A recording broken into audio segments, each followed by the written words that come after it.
So previous class లో salaries లో మనం మాట్లాడుకునేటప్పుడు perquisites taxable for all the employees అని చెప్పేసి మనం మాట్లాడుకున్నాం. అమ్మాయి స్టార్ట్ చేసాము. So perquisites taxable in the case of all employees. అందులో మనం ఇక్కడ 1724 గురించి, తర్వాత 1721 and 1722 that is rent free accommodation, తర్వాత కన్సెషనల్ రెంట్, ఇవన్నీ కూడా మనం చూసామమ్మా. సో ఆ తర్వాత మనం ఇన్సూరెన్స్ 1725 గురించి మాట్లాడుకున్నాము. తర్వాత interest free or concessional loan rule 371 గురించి కూడా మనం మాట్లాడుకున్నామమ్మా. ఓకే రైట్, ఇది కూడా ఆల్ ఎంప్లాయీస్ కి టాక్సబుల్ అయ్యే కేసు గురించి.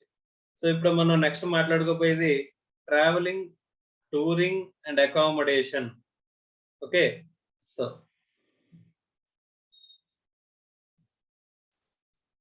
సో ట్రావెలింగ్, టూరింగ్, అకామిడేషన్ గురించి మనం మాట్లాడుకుందాము.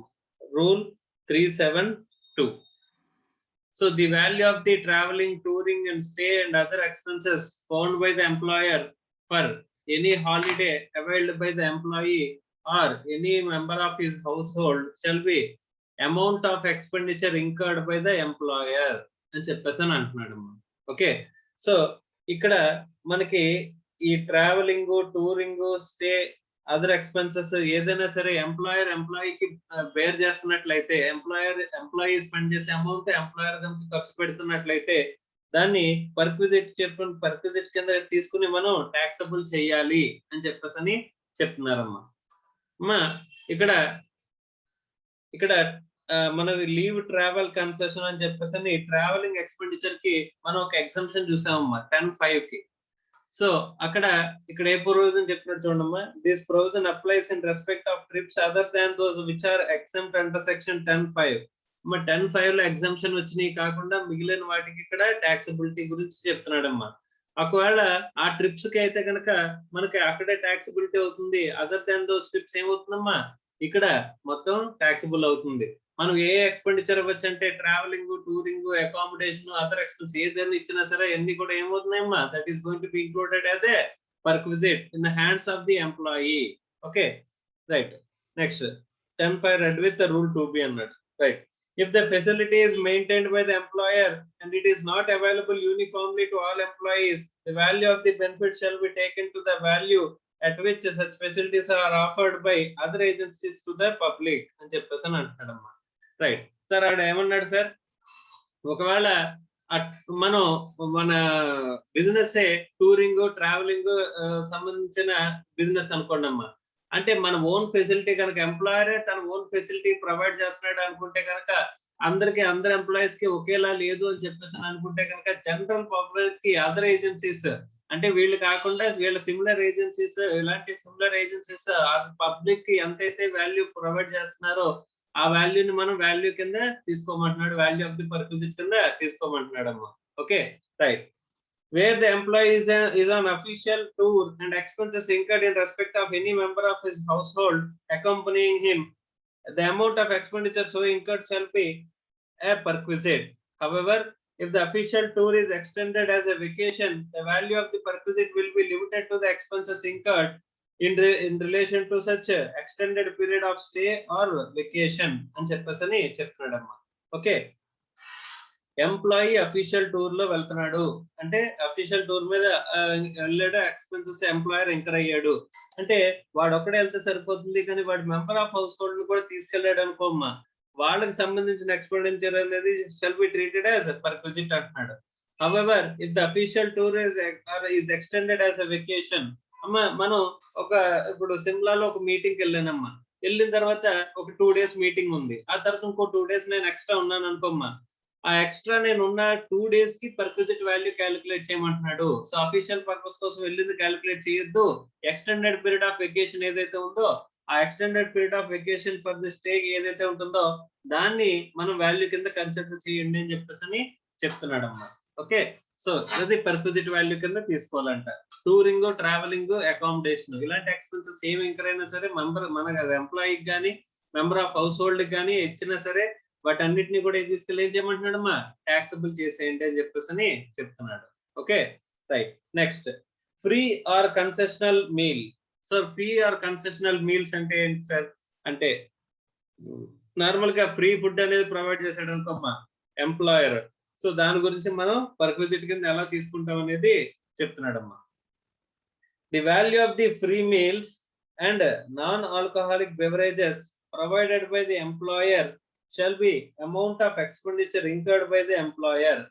The amount so determined shall be reduced by the amount, if any, paid or recovered from the employee for such benefit or immunity. However, following shall not be charged as perquisites అంటున్నాడు. ఇక్కడ value of the free meals and non-alcoholic beverages provided by employer shall be amount of expenditure incurred by the employer. Amount of expenditure ఎంతైతే incur అవుతారో ఆ వాల్యూని తీసుకొచ్చి ఏం చేస్తారమ్మా taxable చేసేస్తాము అని చెప్పేసి అంటున్నాడు. అంటే ఫ్రీ మీల్స్ అయినా ప్రొవైడ్ చేశాడు, నాన్ ఆల్కహాలిక్ బెవరేజెస్ అయినా ప్రొవైడ్ చేశాడు, ఎంప్లాయర్ కి ఎంతైతే ఎక్స్పెండిచర్ ఇంకర్ అయ్యాడో అది వాల్యూ కింద ట్యాక్సిబుల్ చేస్తున్నాడు అమ్మా. వాల్యూ ఎంత అనేది కనుక్కుంటున్నాం, ఇది ట్యాక్సిబులే, కానీ వాల్యూ ఎంత అనేది డిటర్మైన్ చేసేటప్పుడు ఆ free meals non alcoholic beverages కి ఎంప్లాయర్ కి ఎంత ఖర్చు అయిందో అంతా కూడా ఇక ట్యాక్సిబుల్ చేస్తామని చెప్పేసి చెప్తున్నాడమ్మా. ఈ అమౌంట్ నుంచి ఎలా డిటర్మైన్ చేసిన అమౌంట్ నుంచి ఎంప్లాయీ దగ్గర నుంచి ఏమైనా కలెక్ట్ చేస్తే కనుక కలెక్ట్ చేసిన అమౌంట్ మైనస్ చేసేమంటున్నాడు, మిగిలిన దాన్ని ఏం చేయమంటున్నాడమ్మా ఇక ట్యాక్స్ చేసేయండి అని చెప్పేసి చెప్తున్నాడమ్మా. ఓకే, నెక్స్ట్ కొన్ని ఎగ్జంప్షన్స్ ఇస్తున్నాడమ్మా. కొన్ని ఎగ్జంప్షన్స్ ఇస్తున్నాడు అంటే అవి ట్యాక్సిబిలిటీలోకి తీసుకోరు అనమాట. Free meals provided by employer during the office hours at office or business premises up to 50 per meal అని చెప్పేసి చెప్తాడమ్మా. అమ్మా చూడండి, డ్యూరింగ్ ఆఫీస్ అవర్స్ మీకు ఆర్ బిజినెస్ ప్రెమిసెస్ లో మీకు మీల్స్ అనేది ప్రొవైడ్ చేశాడు అంటే ఆ మీల్స్ యొక్క కాస్ట్ అనేది 50 రూపీస్ పర్ మీల్ మించలేదు అనుకుంటే కనుక దట్ ఈస్ నాట్ ట్యాక్సబుల్. అంటే ఆ వాల్యూని మనం ట్యాక్సిబిలిటీలోకి కన్సిడర్ చేయకూడదు అని చెప్పేసి అంటాడు. Free meals and non alcoholic beverages provided through the paid vouchers which are not transferable and usable only at eating joints if the value of the value thereof is up to 50 per meal. అంటే ఇప్పుడు సొడక్సో vouchers coupons ఉంటాయి, vouchers are coupons ఉంటాయి, అందులో 50 rupees per meal కంటే వీళ్ళు contribution లేకుండా తక్కువ ఉంది అని చెప్పేసి అనుకుంటే కనుక అంటే కూపన్స్ ఇస్తారు, ఆ కూపన్స్ పట్టుకుని మనం రిడీమ్ చేసుకోవచ్చు అనమాట కూపన్స్ ని. సో కూపన్ వాల్యూస్ అంతా 50 రూపీస్ కంటే తక్కువ ఉన్నాయి అని చెప్పేసి అనుకుంటే కనుక అప్పుడు కూడా it is not a perquisite. ఇక్కడ వాల్యూ ఆఫ్ ది పర్క్విజిట్స్ లో తీసుకోవాల్సిన అవసరం లేదు. Tea or snacks provided during the official hours, during the official hours లో టీ స్నాక్స్ ప్రొవైడ్ చేస్తే దాన్ని కూడా మన ఎక్స్పెండిచర్ లోకి అంటే పర్క్విజిట్ వాల్యూలోకి ఇంక్లూడ్ చేయాల్సిన అవసరం లేదు అని చెప్పేసి అంటున్నాడు. Free meals and non alcoholic beverages during working hours provided in a remote area or an off shore installation. ఇక్కడ వీటికి అయితే కనుక 50 రూపీస్ పర్ మీల్ అనే లిమిట్ అనేది లేదు, జాగ్రత్తగా గమనించండి. Free meals non alcoholic beverages provide చేస్తే కనుక వర్కింగ్ అవర్స్ లో remote area or off shore installation కనుక ఉంటే కనుక అక్కడ మనకి ఏమంటున్నాడమ్మా it is not considered as a perquisite అని చెప్పేసి చెప్తున్నాడు. ఈవెన్ దో 50 రూపీస్ అనేది ఎక్సీడ్ అయినా సరే ఈ రెండు చేట్ల రిమోట్ ఏరియా కానీ లేకపోతే ఆఫ్ షోర్ ఇన్స్టాలేషన్స్ లో కానీ. Okay right, next gift. Next ఏమంటున్నాడమ్మా గిఫ్ట్. సార్ ఎంప్లాయీకి ఏదైనా గిఫ్ట్ ఇస్తే గనక అది కూడా ట్యాక్సిబుల్ అయినా sir? Yes, that is also taxable. జాగ్రత్తగా చూడాలి. ఇక్కడ చూడండి, value of any gift or voucher or token in lieu of which such gift may be received by the employee or by member of his household on ceremonial occasions or otherwise shall be the sum equal to the amount of such gift. If the value of such gift, voucher or token below 5,000 in aggregate during the previous year, previous year మొత్తానికి చూసుకుంటే కనుక మనకి ఇచ్చిన gift యొక్క value ఎంత దాటకూడదంట 5,000. Okay okay, next the value of the perquisite shall be taken as nil if the aggregate of the gift is 5,000 or more, then entire amount is taxable. అంటే year మొత్తంలో ఎంప్లాయీకి కానీ వాడి ఫ్యామిలీ మెంబర్స్ కానీ member of house hold కానీ మనం ఇచ్చే gift monetary gift value అనేది ఎంతమ్మా అక్కడ గిఫ్ట్ అవ్వచ్చు, లేకపోతే వౌచర్ అవ్వచ్చు, టోకెన్ అవ్వచ్చు. అంటే మనీ ఆర్ మనీస్ ఇక్కడ మనీ రూపంలో ఇచ్చే వౌచర్ కానీ, మనీ రూపంలో ఇచ్చే టోకెన్ కానీ, లేకపోతే గిఫ్ట్ కానీ అంటే మనీ రూపంలో ఇచ్చే అమౌంట్ కానీ, ఎంత దాటకూడదంటే మొత్తం అగ్రిగేట్ అంటే చిన్న చిన్న అమౌంట్స్ ఇచ్చినా సరే మొత్తం వాల్యూ అనేది ఎంత దాటకూడదంటే ఆ 5,000 అనేది దాటకూడదు అని చెప్పేసి చెప్తున్నాడమ్మా. ఒకవేళ దాటితే ఏం చేస్తారు సార్, మొత్తం అమౌంట్ 5,001 రూపీ వచ్చింది అనుకోమ్మా, మొత్తం 5,001 రూపీ మొత్తాన్ని ట్యాక్సిబుల్ చేస్తారు. అంతేగాని 5,000 దాటిన అమౌంట్ 1 రూపీని ట్యాక్సిబుల్ చేయరు. ఇదేంటంటే ఇదేమి ఫిక్స్డ్ లిమిట్ కాదమ్మా. అంతవరకు నీకు ఎగ్జామ్షన్ ఇచ్చే బేసిక్ ఎగ్జామ్షన్ లిమిట్ లో ఒక లిమిట్ కాదు, స్పెసిఫైడ్ లిమిట్ కాదు. సో ఇదేంటంటే ఒక మానిటరీ వాల్యూ చెప్తారు అంతే. అంతకంటే ఎక్కువ వస్తే మొత్తం అంతటిని ట్యాక్సిబుల్ చేస్తాము అని చెప్పేసి చెప్తున్నారమ్మా. Okay. So however gifts made in cash or convertible into cash like gift vouchers etc do not fall in the category అని చెప్పేసి చెప్తున్నాడమ్మా. సో ఈ కేటగిరీలో కవర్ అవ్వదు అని చెప్పేసి చెప్తున్నాడు. సార్ ఇక్కడ గిఫ్ట్ వౌచరు టోకెన్ అంటున్నాడు. ఇక్కడ మనీ వాల్యూలు ఇస్తే ఇందులో కవర్ అవుతుంది, మొత్తం ట్యాక్సిబుల్ అవుతుందని చెప్పేసి చెప్తున్నాడు. అది ఎక్కడ అని చెప్పేసి అంటే కనుక అది వేరే సెక్షన్ లో చూసుకుంటామమ్మా. Okay. So by virtue of 56(2) any gift taxable only when the aggregate amount exceeds 50,000 అమ్మా. ఇది 56(2) అంటే అదర్ సోర్సెస్ లో వచ్చే సెక్షన్ అమ్మా. Okay. Okay, there are also exemptions in the nature of gifts on the occasion of marriage, gifts or any relatives etc. Since perquisite's value as per rule 3 of the income tax rules framed in accordance with the 17(2)(8) deals specifically with the cases where the employer-employee relationship, the general provisions of 56(2) shall not applicable for the valuation of the taxable perquisite అని చెప్పేసి చెప్తున్నాడు. అమ్మా ఇక్కడ ఈ taxable perquisite లోకి 56(2) అనేది gift కి సంబంధించిందమ్మా. ఇది మనం ఆల్రెడీ స్టార్టింగ్ ఇన్కమ్ డెఫినిషన్ లో చెప్పుకునేటప్పుడు చెప్పుకున్నాము. గిఫ్ట్ అనేది మనీ వాల్యూ, మానిటరీగా ఇచ్చిన మనీ ఇచ్చిన, లేకపోతే ప్రాపర్టీ అంటే మూవబుల్ ప్రాపర్టీ అవ్వచ్చు, ఇమ్మూవబుల్ ప్రాపర్టీ అవ్వచ్చు, even without consideration or inadequate consideration అని చెప్పేసి మనం ఎక్కడ మాట్లాడుకున్నాం అంటే ఇన్కమ్ డెఫినిషన్ లో మాట్లాడుకున్నాం అమ్మా. సో అక్కడ అది ఎక్కడ ట్యాక్సిబుల్ చేస్తారంటే అదర్ సోర్సెస్ 56(2) లో ట్యాక్సిబుల్ చేస్తారు. ఎంప్లాయర్-ఎంప్లాయీ రిలేషన్షిప్ ఉన్నప్పుడు ఎంప్లాయర్ నుంచి ఎంప్లాయీకి ఏమొచ్చినా సరే, ఈవెన్ గిఫ్ట్ వచ్చినా సరే, ఇక్కడ ఏమంటున్నాడంటే గిఫ్ట్ వచ్చినా సరే, మా గిఫ్ట్ వచ్చినా సరే అది ఎక్కడ ట్యాక్సిబుల్ చేస్తారంటమ్మా, it is taxable under the head income from salaries లోనే ట్యాక్సిబుల్ చేస్తామని చెప్పేసి మనం మాట్లాడుకున్నాం any amount.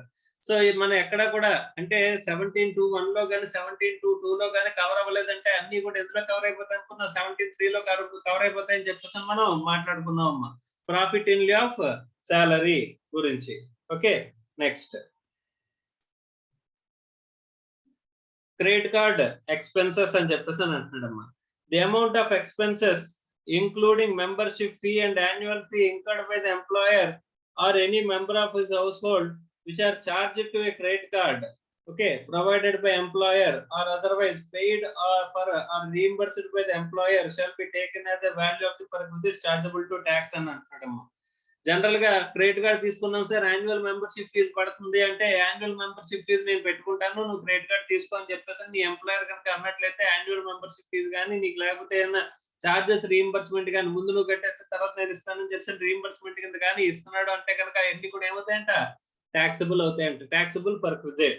However, in case of amount is paid or recovered from the employee for such benefit or amenity, the same shall be reduced from the chargeable value of the perquisite అంటున్నాడు. అంటే ఎంతైతే value అనేది వీడు spend చేస్తున్నాడో, reimburse చేస్తున్నాడో, value అనేది ఇస్తున్నాడో, ఆ charges ఆ పేమెంట్ ఏదైతే చేస్తున్నాడో అదంతా కూడా వాల్యూ తీసుకుంటాం. అందులోంచి ఎంప్లాయీ దగ్గర చిన్న కలెక్ట్ చేస్తే అది మైనస్ చేసి మిగిలిందే ట్యాక్సిబుల్ చేస్తాం. మొత్తానికి క్రెడిట్ కార్డ్ ఎక్స్పెన్సెస్ ఏమైనా ఇంకా అయితే కనుక ఎన్ని కూడా ఏమవుతాయంటమ్మా, that is chargeable to tax as a perquisite కింద taxable చేస్తూ ఉంటాం. Right. Next membership in a club. అంటే ఒక ఇప్పుడు క్లబ్స్ ఉంటాయి, లైక్ ఇప్పుడు మనకి అంటే ఈ క్లబ్ అంటే ఎలా అంటేనమ్మా వేరియస్ ఫెసిలిటీస్ అనేవి, ఇప్పుడు మార్నింగ్ ఎర్లీ మార్నింగ్ మనం స్విమ్మింగ్ కానీ స్విమ్మింగ్ పూల్స్ ఉంటాయి, ప్లస్ గేమ్స్ జోన్స్ ఉంటాయి, తర్వాత ఈవెంట్స్ ఉంటాయి, ఈవినింగ్ రెస్టారెంట్ కన్సెషనల్ రేట్ ఉంటది.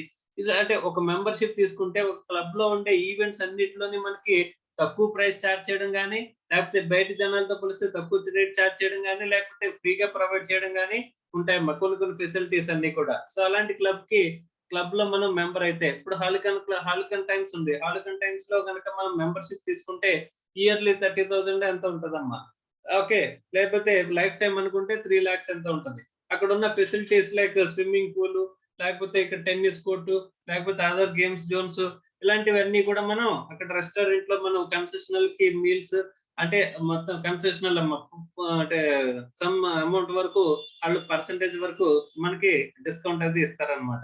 సో అలాంటి క్లబ్స్ ఉంటాయి, క్లబ్ ఫెసిలిటీస్ అనేవి ఉంటాయి. అలాంటి క్లబ్ ఫెసిలిటీస్ లో అంటే ఇక్కడ సెకండ్ టైర్ 2 టైర్ సిటీస్ లో మనకి అవి తక్కువ, కానీ టాప్ 1 టైర్ సిటీస్ లో లైక్ హైదరాబాద్, బెంగళూరు, ముంబై, లేకపోతే చెన్నై, లేకపోతే కలకత్తా, ఇలాంటి వాటిల్లో ఈ కల్చర్ అనేది ఎక్కువ అమ్మా. సో ఈ క్లబ్ ఫెసిలిటీస్ కనుక ఉన్నట్లయితే, క్లబ్ ఫెసిలిటీస్ ఏమన్నా ఉన్నప్పుడు ఆ క్లబ్ ఫెసిలిటీస్ లో అన్ని యూటిలైజ్ చేసుకోవడానికి ఎంప్లాయీకి నేను క్లబ్ మెంబర్షిప్ అనేది తీసి ఇచ్చానమ్మా. సో అలాంటప్పుడు అలాంటి ఎక్స్పెండిచర్ ఏమైనా ఉంటే కనుక అప్పుడు చెప్తున్నాడు, if employer reimburses or makes payment of any expenditure incurred in a club including the amount of annual or periodical fee for the employee or any member of household, వాడికి కానీ member of house hold కానీ ఎవరికి ఇచ్చినా సరే ఏమవుతుందమ్మా, that is taxable under income from salaries as a perquisite. So అక్కడ amount ఎంత అని చెప్పేసి అంటే యాక్చువల్ అమౌంట్ అమ్మా. Actual amount of such expenditure shall be value of the perquisite కింద తీసుకుంటాం. మనం ఇక్కడ అంతా కూడా వాల్యూ గురించి చూస్తున్నాం. రూల్ 3 అంటేనే ఇక్కడ వాల్యూ డిటర్మినేషన్ అమ్మా. సో రూల్ 3 గురించి మాట్లాడుకుంటే మనం ఏం చెప్తున్నాం అంటే, వాల్యూ అనేది ఎలా డిటర్మిన్ చేస్తారంటే, ఎంప్లాయర్ ఎంతైతే యాక్చువల్ గా ఖర్చు పెట్టాడో అదంతా కూడా పర్క్విజిట్ వాల్యూ కింద తీసుకోమంటున్నాడు అమ్మా. However, where the employer has obtained corporate membership of the club and facility enjoyed with employee or any member of his household, the value of the perquisite shall not be included. Shall not include the initial fee paid for acquiring such corporate membership. If the employer provides uniformly to all the employees to use the health club, sports or similar facilities, there shall be no taxable perquisite in respect of such facilities అన్నాడు. అమ్మ ఇక్కడ జాగ్రత్తగా చూడాలి.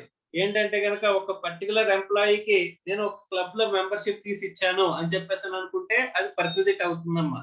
అలా కాకుండా అందరికి employees కి general గా నేను ఏంటంటే కార్పొరేట్ మెంబర్షిప్ తీసుకున్నాను అంటే నా ఎంప్లాయీ అని చెప్పేసి ఎవడైనా సరే అక్కడ ఫెసిలిటీస్ అనేది యూజ్ చేసుకోవచ్చు. ఇప్పుడు రిలయన్స్ ఎంప్లాయీస్ ఉన్నారు, రిలయన్స్ ఎంప్లాయీస్ అందరికీ కూడా రిలయన్స్ ఆ హాలికన్ టైమ్స్ లోని కంప్లీట్ గా మెంబర్షిప్ అనేది కార్పొరేట్ మెంబర్షిప్ తీసుకున్నాడు అనుకోమా, కార్డ్స్ అనేవి ఎంప్లాయీస్ అందరికి ఇస్తాడు. ఆ ఎంప్లాయీ నేను రిలయన్స్ ఎంప్లాయీ అని చెప్తున్న కార్డ్ చూపించి వెళ్తే ఆ పర్టికులర్ ఫెసిలిటీ అనేది మనం యూజ్ చేసుకునేలాగా ఆ క్లబ్ అనేది రన్ చేస్తున్నారు. అలాంటప్పుడు అది టోటల్ గా అందరు ఎంప్లాయీస్ కి ఒకేలా ఉంటే కనుక అక్కడ ఎంప్లాయీస్ కి ట్యాక్సబిలిటీ అనేది ఉండదు. కార్పొరేట్ మెంబర్షిప్ తీసుకున్నా సరే అక్కడ ట్యాక్సబిలిటీ ఉండదు. అలా కాకుండా స్పెసిఫిక్ గా ఒక ఎంప్లాయీకి ఒక క్లబ్ మెంబర్షిప్ అనేది తీసి ఇచ్చాము, దానికి రీయింబర్స్ చేసాము, వాడు పే చేసుకుంటే దానికి రీయింబర్స్మెంట్ చేసాము అనుకుంటే కనుక దట్ ఈస్ ట్యాక్సబుల్ అని చెప్పేసి చెప్తున్నారు. Okay right.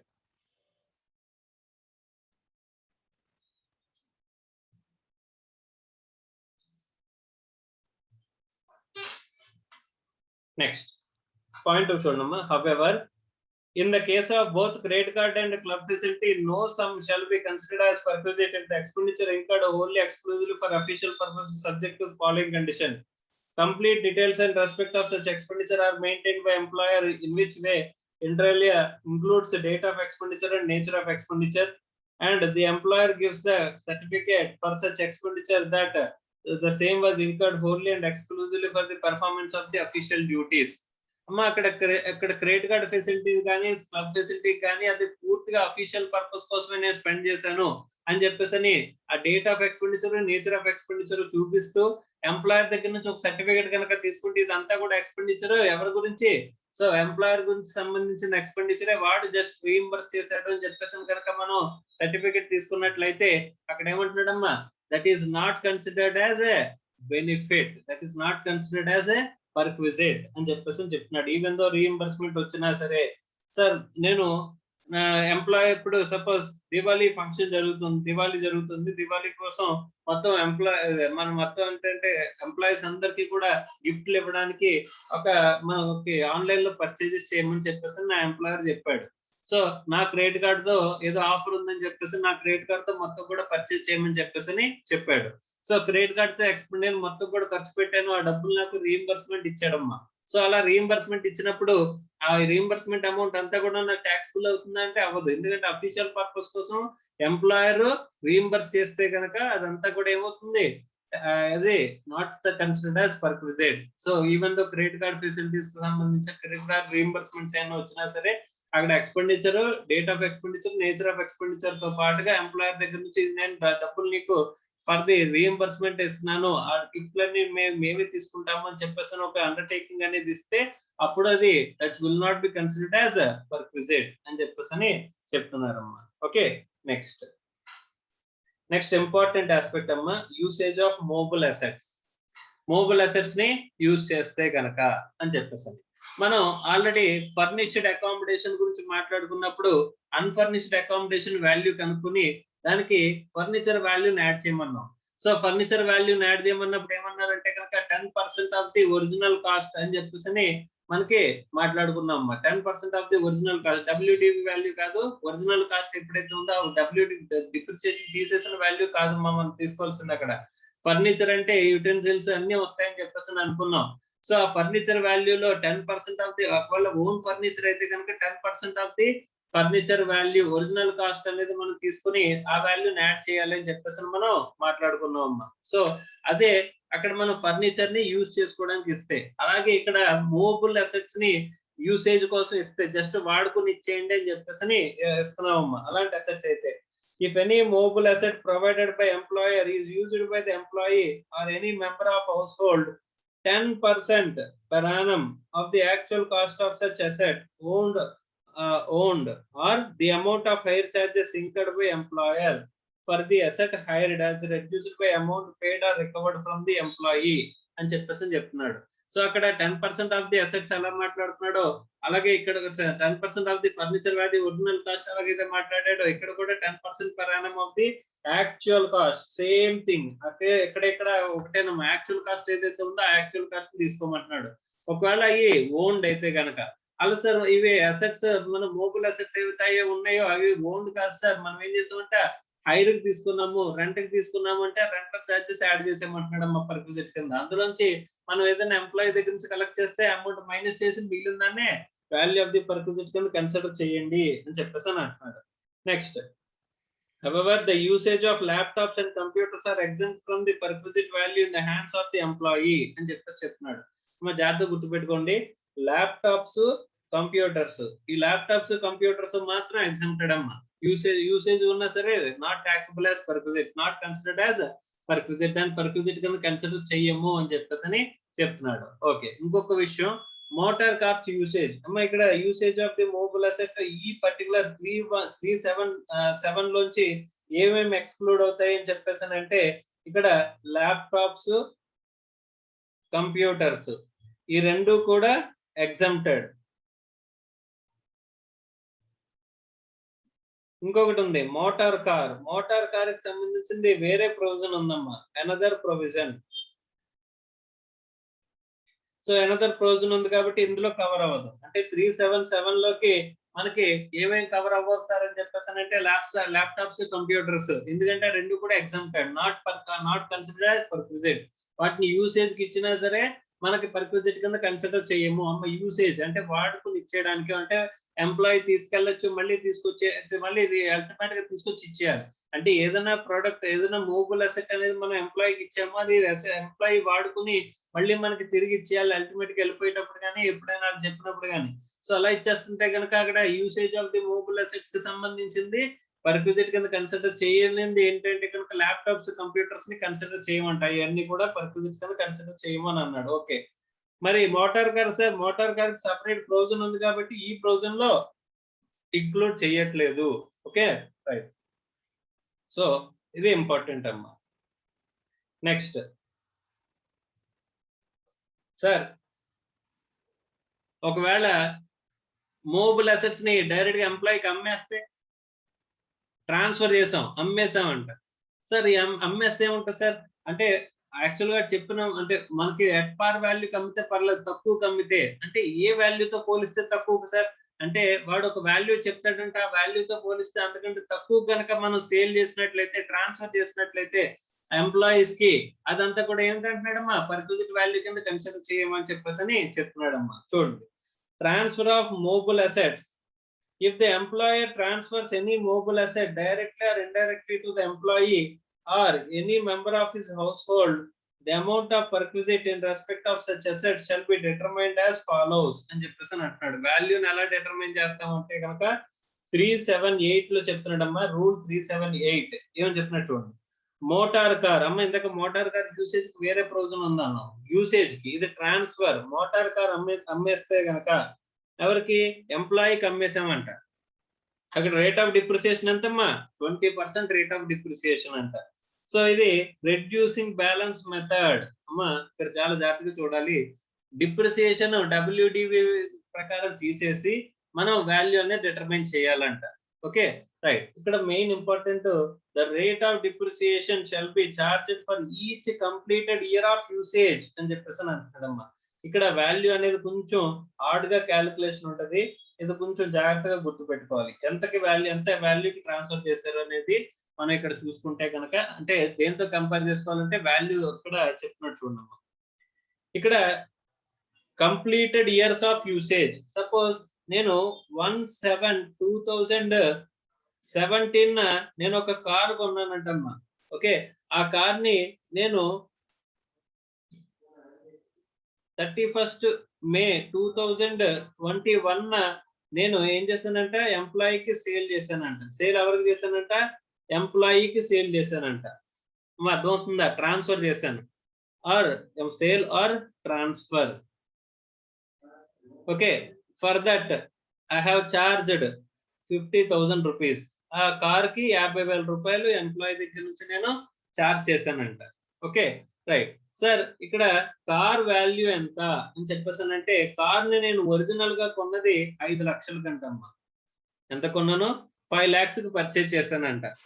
సార్ ఇక్కడ కంప్లీటెడ్ ఇయర్స్ ఆఫ్ యూసేజ్ అని చెప్పేసానంటే ఎలా చూడాలి సార్ డిప్రిసియేషన్ క్యాలిక్యులేషన్ కి అని చెప్పేసానంటే 1/7/2017 నుంచి 1/7/2018కి 1 ఇయర్, 1/7/2018 నుంచి 1/7/2019కి 2 ఇయర్స్, 1/7/2020కి 3 ఇయర్స్, 1/7/2021కి అక్కడ ఏంటి 4 ఇయర్స్ అవుతాయమ్మా. కానీ జాగ్రత్తగా చూస్తే కనుక 18, 19, 20 3 ఇయర్సే కంప్లీట్ అయింది కాబట్టి 1/7/2021 ఇంకా రాలా. సో రాలేనప్పుడు ఆ పీరియడ్ కి మనం డిప్రిసియేషన్ క్యాలిక్యులేట్ చేయొచ్చా అంటే చేయవలసిన అవసరం లేదు. అంటే ఎన్ని కంప్లీట్ ఇయర్స్ ఆఫ్ యూసేజ్ ఉన్నాయి సార్ ఈ గ్యాప్ లోని అంటే కనుక there are only 3 completed years of usage. So ఎన్ని కంప్లీటెడ్ ఇయర్స్ ఆఫ్ యూసేజ్ ఉందంటమ్మా? 3 కంప్లీటెడ్ ఇయర్స్. అంటే 1/7/2017 నుంచి 1/7/2018 వరకు. ఓకే సార్, మరి అలాగే 17, 18, 18, 19 తర్వాత 19, 20. కానీ ఇక్కడ 20 చూసుకుంటే 1/7/2020 నుంచి ఇక్కడ 1/7/2021 వచ్చింది అనుకోమ్మా, అప్పుడు ఆ ఇయర్ కంప్లీట్ అవుతుంది. ఓకే, అది రాలేదు కాబట్టి 1/7/2021 ని ఇక్కడ మనం కన్సిడర్ చేయవలసిన అవసరం లేదు. ఎందుకంటే 31st May 2021 మనం ట్రాన్స్ఫర్ చేసేస్తున్నాం. అంటే ఎన్ని కంప్లీటెడ్ ఇయర్స్ ఆఫ్ యూసేజ్ ఉన్నట్టు? 3 completed years of usage. Okay, depreciation rate ఎలా చెప్పినాడమ్మా? 20%. సో నేను 5 lakhs కి పర్చేజ్ చేశాను. కార్ ని ఎంతకు చేసి పర్చేజ్ చేశాను? 5 lakhs కి పర్చేజ్ చేశాను. So minus depreciation for first year 20% అంటే 1 lakh. సో 1 lakh తీసేస్తే 4 lakhs డిప్రిసియేషన్ వాల్యూ. మళ్ళీ సెకండ్ ఇయర్ 20% అప్లై చేయాలి. 20% దేని మీద అప్లై చేయాలి? Reduced balancing method, WDV method. అంటే 4 lakhs మీద 20% అంటే 80,000. సో తీసేస్తే 3,20,000.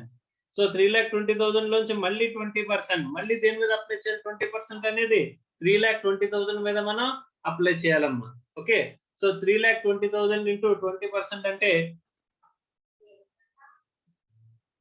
64,000.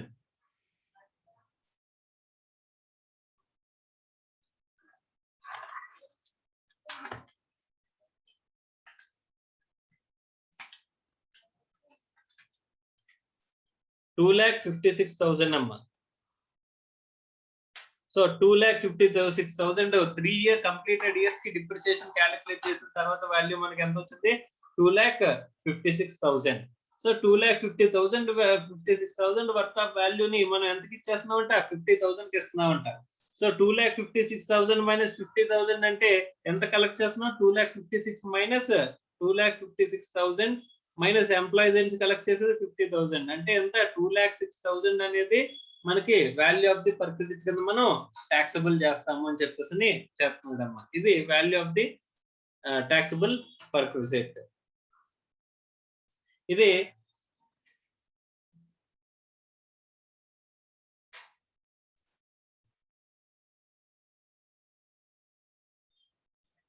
సో ఇది transfer of movable assets. Movable assets ని ట్రాన్స్ఫర్ చేసేటప్పుడు డిప్రిసియేషన్ ఇస్తే కనుక డిప్రిసియేషన్ ఎలా క్యాలిక్యులేట్ చేయాలి అని చెప్పేసానంటే మనకి వాల్యూ కింద చెప్తున్నాడు. మోటార్ కార్ అయితే కనుక 20% తీసుకోమంటున్నాడు.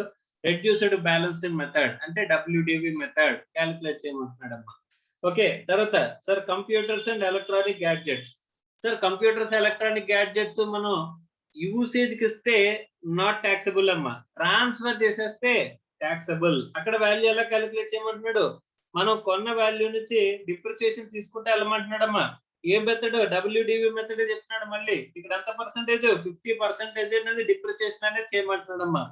ఇవి కాకుండా ఏదైనా అసెట్ అయితే, అదర్ అసెట్స్ అయితే 10% డిప్రిసియేట్ చేయమంటున్నాడు. స్ట్రైట్ లైన్ మెథడ్ 10% డిప్రిసియేట్ చేయమంటున్నాడు. Straight line method. Straight line method లో 10% చొప్పున డిప్రిసియేషన్ చేస్తూ మనం ఏం చేయాలంటమ్మా, అక్కడ వాల్యూ అనేది కనుక్కోవాలి అని చెప్పేసి చెప్తున్నాడమ్మా. ఒకవేళ ట్రాన్స్ఫర్ ఆఫ్ మూవబుల్ అసెట్ అమ్మేసినట్లయితే, ఎంప్లాయీకి అసెట్ ని అమ్మేసినట్లయితే యూసేజ్ కి ఇస్తే కనుక 10% of the actual cost of original cost ని మనం ట్యాక్సిబుల్ చేస్తున్నామమ్మా. అమ్మేసినట్లయితే అక్కడ మనం ఏం చేస్తున్నాం అంటే డిప్రిసియేషన్ వాల్యూ చెప్తున్నాడు. ఆ డిప్రిసియేషన్ క్యాలిక్యులేట్ చేసి ఒరిజినల్ కాస్ట్ నుంచి ఆ డిప్రిసియేషన్ వాల్యూ తీసేసి మిగిలిన వాల్యూ మీద మనం ఏం చేయాలంటే ఆ డిప్రిసియేషన్ రేట్స్ స్పెసిఫిక్ గా చెప్తున్నాడు.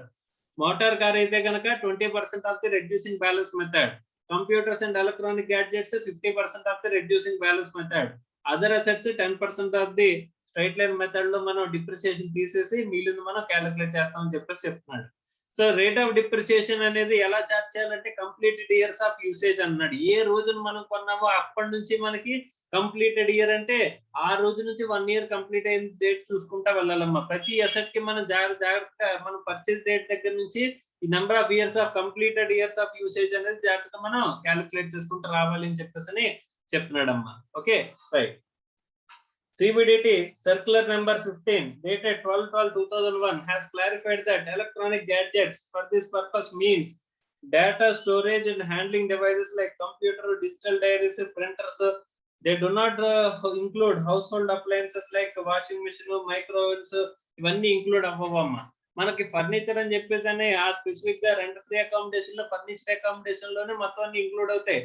అంతేగాని ఇంక మిగతా చోట ఎలక్ట్రానిక్ గ్యాడ్జెట్స్ ఇవన్నీ ఇంక్లూడ్ అవ్వవు. అదర్ అసెట్స్ లోకి వెళ్ళిపోతాయి ఇవన్నీ కూడా. మైక్రో ఓవెన్స్, మిక్సర్స్ ఇవన్నీ కూడా హౌస్ హోల్డ్ ఆర్టికల్స్ ఏవైతే ఉన్నాయో అవన్నీ కూడా ఓన్లీ మనకి ఎందులోకి వెళ్ళిపోతే అదర్ అసెట్స్ లోకి వెళ్తాయి. ఎలక్ట్రానిక్ గ్యాడ్జెట్స్ అంటే కంప్యూటర్, ప్రింటర్స్, ట్యాబ్స్ ఇలాంటివి వస్తాయమ్మా మనకి. Okay, right. Next other benefit or amenity అంటున్నాడమ్మా. The value of any other benefit or amenity services right or privilege provided by the employer shall be determined on the basis of the cost to the employer. Sir ఇప్పటి వరకు మనం చెప్పినవి కాకుండా ఇంకేదైనా benefit ఇస్తే కనుక వాటిని ఎలా క్యాలిక్యులేట్ చేయాలి సార్ వాల్యూ అనేది అంటే కాస్ట్ టు ద ఎంప్లాయర్ తీసుకోమంటున్నాడమ్మా. కాస్ట్ టు ద ఎంప్లాయర్ అంటే ది ఆర్మ్స్ లెంత్ ట్రాన్సాక్షన్ అమ్మా. ఆర్మ్స్ లెంత్ ట్రాన్సాక్షన్ అని చెప్పేసి అంటే ఏంటంటే similar transaction market value determination అమ్మా. అంటే ఇక్కడ సిమిలర్ గా వర్క్ అనేది మనం మార్కెట్ లో ఎవరికైనా సరే అయితే ఎలా ప్రొవైడ్ చేస్తాము అంటే మనకి ఎంత ఖర్చు అయిందో అంతే తీసుకుంటాం కదమ్మా. ఆ వాల్యూ అనేది ఏదైతే ఉందో ఆ వాల్యూ తీసుకోమంటున్నాడు అన్నమాట. ఆర్మ్స్ లెంత్ ట్రాన్సాక్షన్ అంటే కంపారబుల్ ట్రాన్సాక్షన్. కంపారబుల్ ట్రాన్సాక్షన్ ఎంతైతే వాల్యూ ఉంటుందో ఎంతైతే కాస్ట్ అవుతుందో అదే తీసుకోమంటున్నాడు అమ్మా. Being at market value as reduced by the employees contribution అని చెప్పేసి అంటున్నాడు అమ్మా. మీరు చాలా జాగ్రత్తగా చూడండి. ఎంప్లాయర్ కి ఎంతైతే కాస్ట్ అవుతుంది అంటే సిమిలర్ ట్రాన్సాక్షన్ అనేది వేరే వర్క్ చేస్తే కనుక ఎంప్లాయర్ కి ఎంతైతే అవుతుందో అంటే బయట మార్కెట్ లో జరిగే ట్రాన్సాక్షన్ ఫెయిర్ మార్కెట్ వాల్యూ ఎంతో తీసుకుని ఆ వాల్యూకి చేయమంటున్నాడు. అందులో ఎంప్లాయీ దగ్గర చిన్న కాంట్రిబ్యూషన్ కలెక్ట్ చేస్తే అది మైనస్ చేయమంటున్నాడు అమ్మా. If however there was no taxable perquisite in respect of expenses incurred on telephones including mobile phones actually incurred on behalf of the employee by the employer. In other words, an employer pays the reimbursement of telephone bills or mobile phone charges of the employee, there will be no taxable perquisite అని చెప్పేసి చెప్తున్నాడు. అంటే mobile bills pay చేస్తే కనుక దాని మీద ఏం లేదంటమ్మా, దాన్ని పర్క్విజిట్ కింద మనం కన్సిడర్ చెయ్యము అని చెప్పేసి చెప్తున్నాడమ్మా. Okay right. ఇవన్నీ కూడా amenities or benefits taxable in the hands of all employees గురించి మనం మాట్లాడుకుంటున్నాం. Okay right. ఇక్కడ కొన్ని క్వశ్చన్స్ ఉన్నాయి, ఆ క్వశ్చన్స్ అనేవి చేద్దాం. సో నేను ఎవరిని అడిగితే వాళ్ళు కొంచెం ఆన్సర్ చేయండి అమ్మా. ఓకే అమ్మా మణికంఠ మా వినిపిస్తుందమ్మా? మన వాయిస్ నాకు వినిపించట్లేదు. వినిపిస్తుంది సార్. హలో, నీ వాయిస్ నాకు వినిపించట్లేదమ్మా, ఆఫ్ చేసే. Dilip problem number 44 చదవమ్మా. Mr. Shahid Jaki receives rupees 10,000 per month as basic salary and rupees 1,000 per month as DA, forming part of retirement benefit. He has been provided with the following perquisites: unfurnished accommodation at Chennai. Rent paid by Mr. Jaki towards this accommodation is rupees 750 per month. He has been provided with the services of gardener and sweeper. Company pays a salary of rupees 1,000 per month each to gardener and sweeper. He has been offered 1,000 shares of the employer company at rupees 120 per share under employee stock purchase scheme. Public offer is rupees 140 per share. The said scheme is approved by SEBI. Compute the taxable salary for the assessment year 2021 to 2022. So 2021 to 2022 అంటున్నాడు. Right.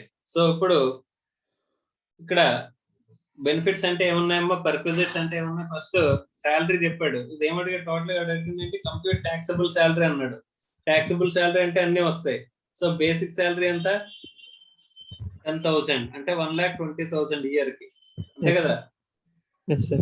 DA forming part not forming part అనేది పక్కన పెట్టి మొత్తం అంతా first taxable చేస్తాం. ఆ తర్వాత ఆ బెనిఫిట్స్ లో క్యాలిక్యులేషన్ తీసుకోవాలా లేదా అనేది తర్వాత ఆలోచిస్తాం. డిఏ ఎంతమ్మా? ఫార్మింగ్ పార్ట్ ఆఫ్ శాలరీ అంటే ఇది కూడా 12,000 కదా.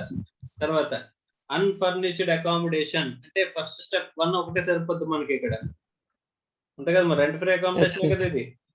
ఎక్కడ ప్రొవైడ్ చేసాడు? Chennai. Rent paid by mister Jackie towards the accommodation is 750 per month. అంటే కన్సెషనల్ రెంట్ గురించి మాట్లాడుతున్నాడు. కన్సెషనల్ రెంట్ అంటే టోటల్ గా అసలు ముందు value of the unfurnished accommodation కనుక్కొని దాంట్లోంచి ఎంప్లాయీ దగ్గర కలెక్ట్ చేసింది మైనస్ చేస్తే మనకి value of the unfurnished accommodation, perquisite value of unfurnished accommodation ఎంతమ్మా? ఎలా క్యాలిక్యులేట్ చేయాలి? సో ఇక్కడ మనకి ఇక్కడ ప్రిన్సెస్ ఓన్డ్ బై ది ఎంప్లాయరా లేకపోతే లీజ్డ్ బై ది ఎంప్లాయరా? ఇక్కడ ప్రైవేట్ ఎంప్లాయీ, గవర్నమెంట్ ఎంప్లాయీ కాదు. గవర్నమెంట్ ఎంప్లాయీ అయితే లైసెన్స్ ఫీజు ఇచ్చేవాడు.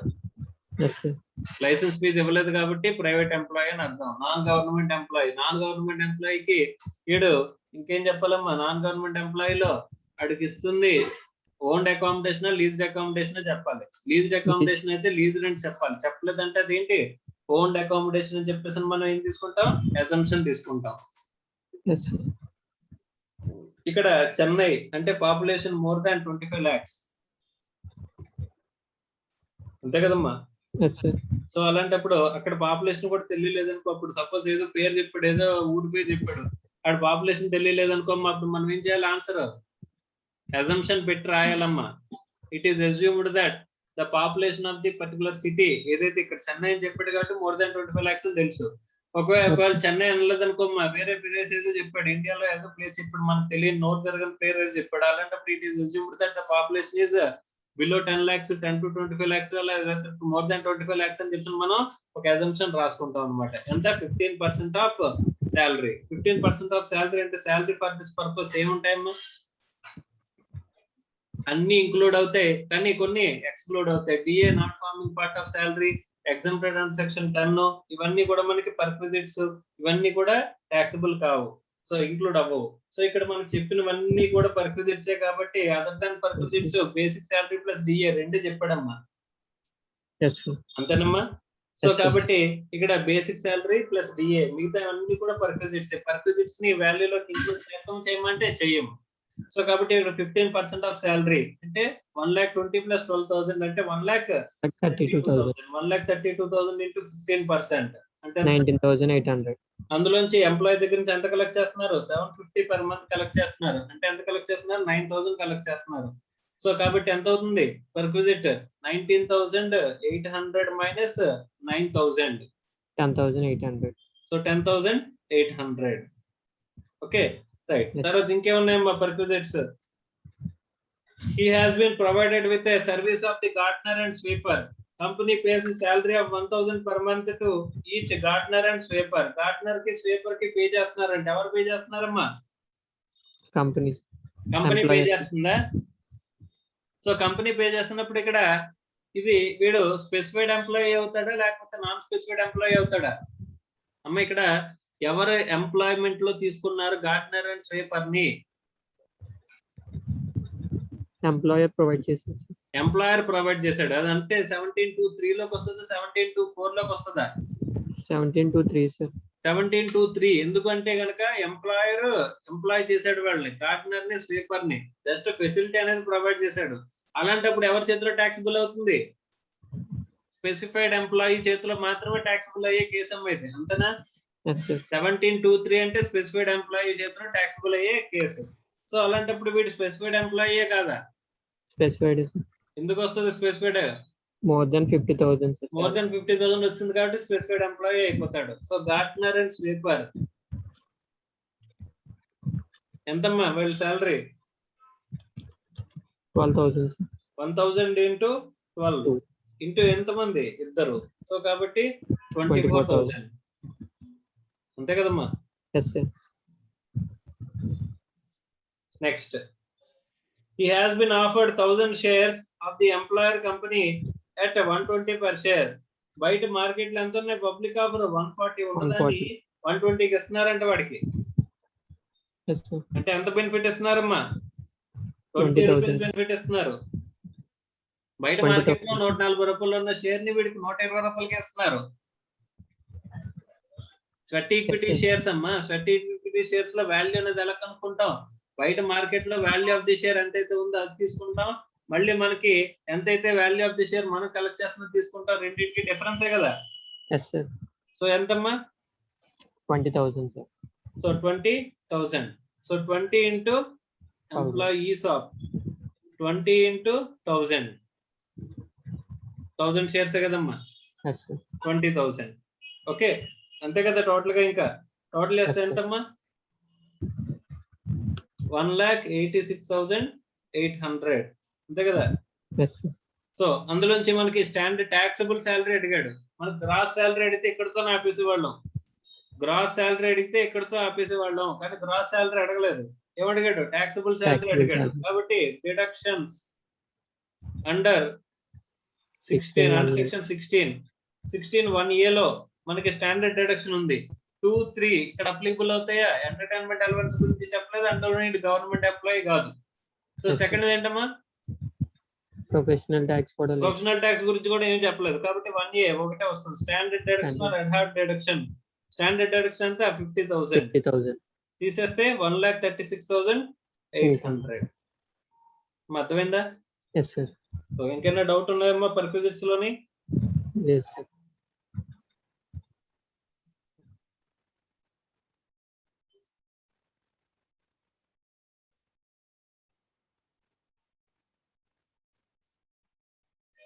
ఆఫ్ చేశాను.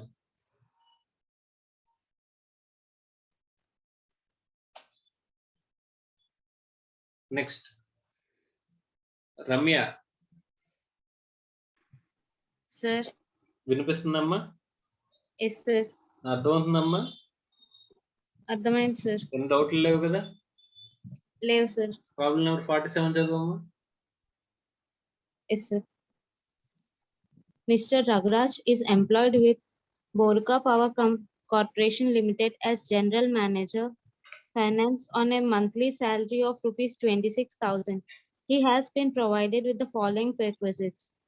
Rent-free accommodation is provided in Bangalore. The company has given him housing loan of rupees 4 lakhs repayable in 8 years during the previous year at the rate of 3% per annum. SBI rate 9.45%. The company had purchased a car on 1/5/2018 for rupees 2,50,000.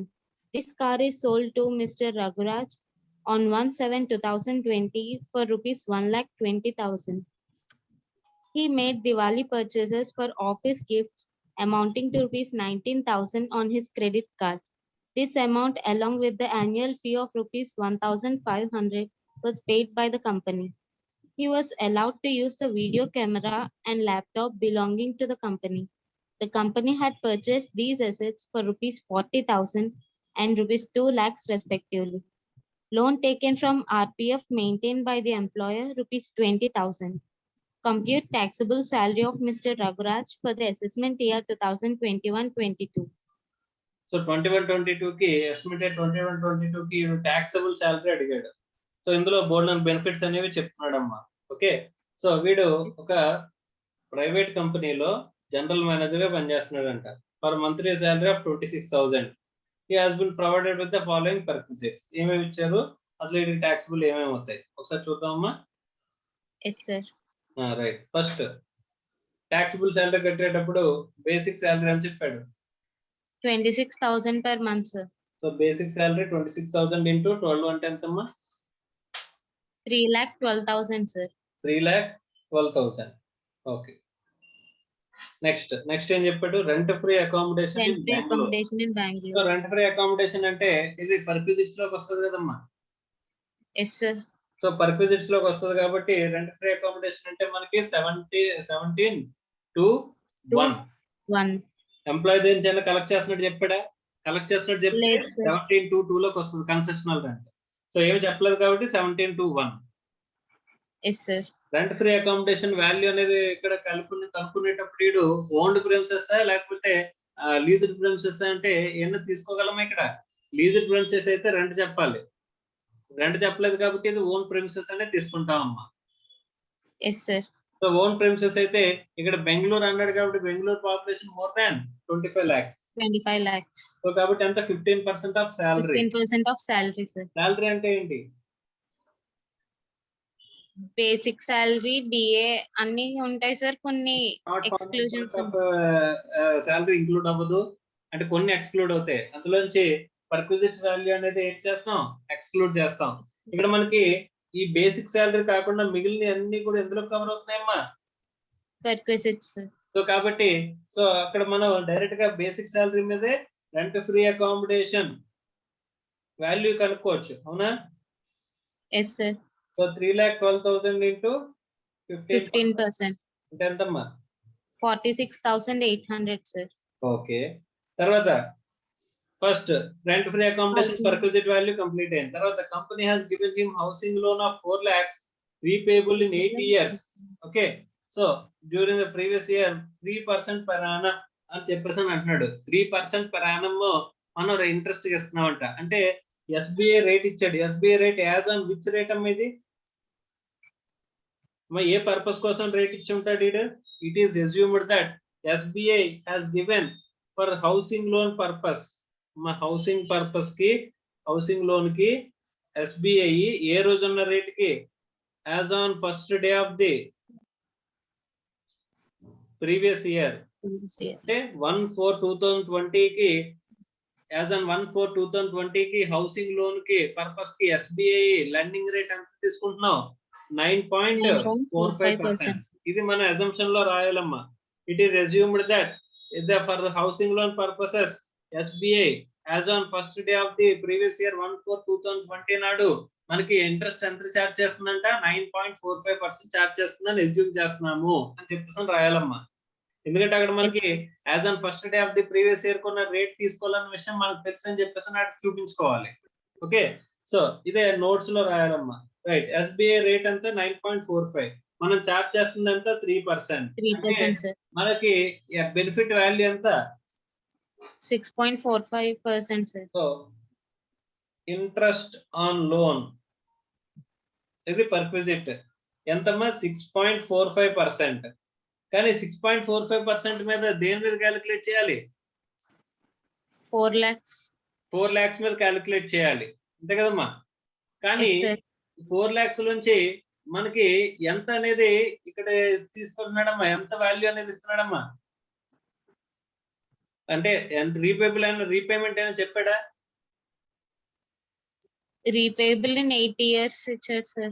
8 years during the previous year అని చెప్పేసి అని అన్నాడు. Okay Yes, sir. Okay, ఇప్పుడు ఈ year లో pay చేసినట్టు అయినా తీసుకోవడానికి లేదా? ఈ ఇక్కడ ఇయర్ లో పే చేయలేదు సార్. అజంప్షన్ అనేది ఇక్కడ చెప్పాడు, పే చేశానని కూడా చెప్పాడమ్మా. ఎలాగంటే 4 lakhs ఉన్నది, 4 lakhs ని 8 years లో పే చేస్తామంటే ఒక్కొక్క ఇయర్ లో ఎంత పే చేస్తానంటూ 50,000 చొప్పున పే 50,000. చేస్తానట్టు, అంతే కదా? So it is Yes, sir. Assumed that ఇప్పుడు అదే ఫస్ట్ లో పే చేస్తాడని చెప్పేసి అంటే మనకి ఇంట్రెస్ట్ దేని మీద పడాలి? 3,50,000 మీద పడాలి. Yes sir. మనం ఇయర్ ఎండ్ లో పే చేశాడు ఫస్ట్ ఇన్స్టాల్మెంట్ అని చెప్పేసి అని తీసుకోవాలన్నమాట అజంప్షన్. అప్పుడే డైరెక్ట్ 4 lakhs మీద వాల్యూ అనేది క్యాలిక్యులేట్ చేయగలం, ఎస్ సార్. అంతే కదమ్మా? సో కాబట్టి ఇట్ ఈస్ అజ్యూమ్డ్ దట్ ఏం అజంప్షన్ రాయాలి? 4 lakhs the repayment is started as on the last day of the year. Last day of the year వరకు నీ దగ్గర టోటల్ 4 lakhs అమౌంట్ ఉన్నట్టే కదా? Yes sir. సో 4 lakhs లో నువ్వేం రీపే చేయలేదు కాబట్టి 6.45% ఇంటూ 4 lakhs అంటే ఎంతమ్మా? 4 lakhs into 6.45%. 25,800 sir. 25,800. 800. Okay, next interest on loan అయింది. తర్వాత ఏంటమ్మా? Company had purchased car on 1/5/2018 2,50,000 purchase చేసిందంట. Car sold to mister Raghu Raj on 1/7/2020 for 1,20,000 rupees. 2,50,000 కొన్నారంట, 2020 జూలై 1న అమ్మేశారంట. సార్ ఇక్కడ 2,50,000 కొన్ని ఎన్నాళ్ళ నుంచి కంప్లీటెడ్? ఇక్కడ ట్రాన్స్ఫర్ ఆఫ్ మోబుల్ అసెట్ అమ్మేది. ట్రాన్స్ఫర్ ఆఫ్ మోబుల్ అసెట్ లో కార్ గురించి మాట్లాడుతున్నాడు. కార్ అంటే డిప్రిసియేషన్ రేట్ ఎంతమ్మా? 20% సార్. ఏ మెథడ్ ఫాలో అవ్వాలి మనం? WDV method. WDV method follow అవ్వాలి. 20% రేట్ తీసుకోవాలి. కంప్లీటెడ్ ఇయర్స్ ఆఫ్ యూసేజ్ ఎన్ని ఇక్కడ? 1/5/2018 నుంచి 1/5/2019 కి 1 year, 1/5/2020 కి ఎంతమ్మా? 2 years. 2 years. 1/5/2020 తర్వాతే అమ్మాం కాబట్టి అక్కడ మే తర్వాత జూన్ జూలై నెల జూన్ నెల కన్సిడర్ చేయాలంటే హాఫ్ ఆఫ్ ది మంత్ మనం కన్సిడర్ చేయాలి. కంప్లీటెడ్ ఇయర్స్ తీసుకుంటాం. ఎన్ని ఇయర్స్ అమ్మా completed years?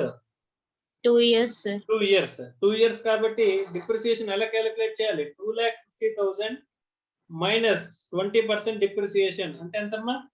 50,000 sir. Depreciation 2 lakhs. 2 lakhs మీద మళ్ళీ 20% డిప్రిసియేషన్ డిమినిషింగ్ మెథడ్ కాబట్టి reduced balance 40,000 depreciation sir. 40,000 second year 1,60,000. 1,60,000. Sir ఇక్కడికి డిప్రిసియేషన్ వాల్యూ డిప్రిసిబుల్ వాల్యూ ఎప్పుడు వచ్చింది? 1/5/2020 కి వచ్చింది. మనం అమ్మింది 1/7/2020 ఇక్కడ. మరి హాఫ్ పీరియడ్ కన్సిడర్ చేస్తామా? No sir. Only completed years of usage మాత్రమే తీసుకుంటాం ఫర్ క్యాలిక్యులేటింగ్ డిప్రిసియేషన్. 1,60,000 వాల్యూ ఉన్న దాన్ని మీకు ఎంతకి ఇచ్చారమ్మా? 1,20,000 అంతేనా? అంటే Yes, బెనిఫిట్ sir. ఎంత ఇక్కడ? 40,000. ట్రాన్స్ఫర్ ఆఫ్ మోబుల్ అసెట్ ఏంటిది? కార్. కార్. 1,60,000 మైనస్ 1,20,000 అంటే ఎంత? 40,000 సార్. ఓకే, నెక్స్ట్ ఏంటమ్మా? He was made Diwali purchases for the office gifts amounting to rupees 19,000 on his credit card. The amount along with annual fee of 1,500 was paid by the company అనుకుంటున్నాం. ఇక్కడ దివాళీ గిఫ్ట్లు వీడి దగ్గర నుంచి purchase చేశారు. వీడి credit card use చేసి purchase చేశారంట. కానీ వీడికి ఏం చేశారంటే వీడి కూడా మరి వీడి క్రెడిట్ కార్డ్ యూజ్ చేసి పే చేసినందుకు యాన్యువల్ బెనిఫిట్ అనే యాన్యువల్ మెంబర్షిప్ యాన్యువల్ ఫీ అనేది 1,500 ఉంటే అది కూడా కంపెనీ పే చేస్తుందంట. మా ఫస్ట్ ఇచ్చిన అమౌంట్ 1,500 కూడా ఇది బెనిఫిట్. మరి ఇక్కడ 19,000 అమౌంట్ ఏదైతే ఉందో 19,000 అమౌంట్ అనేది ఇక్కడ మనకి రీఎంబర్స్మెంట్ అమ్మా. మా 19,000 ఏంటి మనకి? Just reimbursement. అంటే మనం ఆఫీస్ ఎక్స్పెన్సెస్ ఇంకర్ అయితే కనుక దాన్ని రీఎంబర్స్మెంట్ కింద ఇచ్చారంట మనకి. Yes, sir. సో ఇది taxable అవుతుందమ్మా. No, sir. మరి ఏం చేయాలి? ఆ taxable అవ్వనప్పుడు ఏం చేయాలి మనం? ఫస్ట్ ఆఫ్ ఆల్ ఎంప్లాయర్ దగ్గర నుంచి ఇక్కడ కన్సిడర్ చేయాలి. ఏంటి? ఒక సర్టిఫికేట్ తీసుకోవాలి. మేము ఇదంతా కూడా అఫీషియల్ పర్పస్ కోసం స్పెండ్ చేసాము. అది మేము జస్ట్ రీఇంబర్స్మెంట్ చేస్తున్నాము. అది దానికి name nature of date of the transaction and nature of the transaction రెండు రికార్డ్ చేసుకుని ఎంప్లాయర్ దగ్గర నుంచి ఒక సర్టిఫికేట్ తీసుకోవాలమ్మా. అఫీషియల్ పర్పస్ కోసం రీఇంబర్స్మెంట్ జరిగింది అని చెప్పేసి అని. అవునా కదా? Yes, sir. సో ఆ ముక్క మనం నోట్స్ లో రాయాలమ్మా. The office gifts amounting to 19,000 ఏదైతే ఉందో అది అది ట్యాక్సిబుల్ అవ్వకూడదు అంటే కనుక మనం ఏం చేయాలి? ఎంప్లాయర్ దగ్గర నుంచి ఒక సర్టిఫికేట్ తీసుకోవాలి and date of transaction and nature of transaction record చేసుకోవాలి.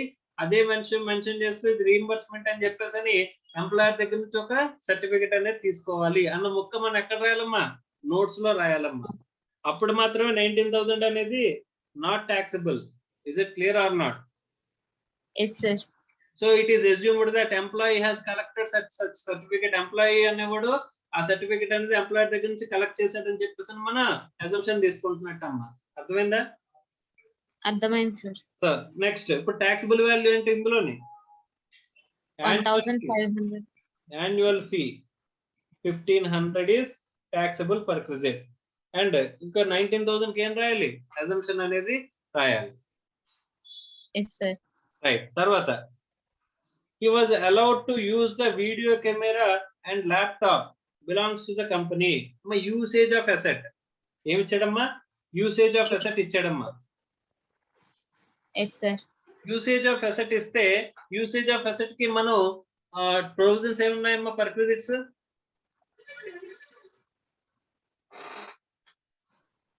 మా యూసేజ్ ఆఫ్ అసెట్ కి సంబంధించిన దాంట్లో ప్రొవిజన్ ఏముంది? 10% of the original own assets అయితే 10% వాల్యూ, sir. అవునమ్మా. ఒకవేళ లీజ్డ్ అయితే లీజ్ తీసుకునే Charges. Amount, sir. అంతే కదా? ఇక్కడ లీజ్ చార్జెస్ అయినా చెప్పాడా? చెప్పలా. చెప్పలేదు, సార్. ఇది కొన్నాము అని చెప్తాను క్లియర్ గా. Purchase of the assets purchase cost చెప్తున్నాడు. Yes, sir. సో ఏంటంటే కెమెరా ల్యాప్టాప్, కెమెరా వాల్యూ 40,000, ఇక్కడ ల్యాప్టాప్ వాల్యూ 2 లక్షలు. Value 2 lakhs. కానీ కెమెరా యూసేజ్ ల్యాప్టాప్ ని యూసేజ్ కి ఇస్తే కనుక మనకి యూసేజ్ ఆఫ్ ది అసెట్ లో ఎక్స్క్లూడ్ అవుతుందా లేదా? Yes, sir. సో టాక్సిబుల్ అయినది వీడియో కెమెరా ఒకటి టాక్సిబుల్ అవుతుంది. ఎందుకంటే laptop is not considered as a taxable perquisite అని చెప్పేసి మనం అనుకున్నాం. Yes, sir. సో ఇప్పుడు ఇక్కడ ఎంత అవుతుందమ్మా? ఇదేంటిది? Camera 4,000, sir. Camera original cost depreciated value దేని మీద 10% తీసుకోవాలి? ఒరిజినల్ కాస్ట్ మీద 10%. 4,000. నెక్స్ట్ ఇంకేమున్నాయి? Loan taken from RPF recognised provident fund. అక్కడైనా అదేనా టాక్సిబుల్ అవుతుందమ్మా? మనం లోన్ తీసుకున్నాం అంతే. మన రికగ్నైజ్డ్ ప్రావిడెంట్ ఫండ్ నుంచి మనం లోన్ తీసుకున్నాం. అది ఎక్కడ కూడా టాక్సిబుల్ అని చెప్తున్నా ఎక్కడ చెప్పట్లేదు మనకి. విత్ డ్రా చేస్తే టాక్సిబుల్ అన్నారు కానీ లోన్ గురించి చేస్తే మనకి ఏమైనా చెప్పారమ్మా? చెప్పలేదు, సార్. సో కాబట్టి మనం దీన్ని ఇక్కడ కన్సిడర్ చేయాల్సిన అవసరం లేదు. అంతేనా? Yes, sir. ఆ total value of the gross salary ఎంత అవుతుంది?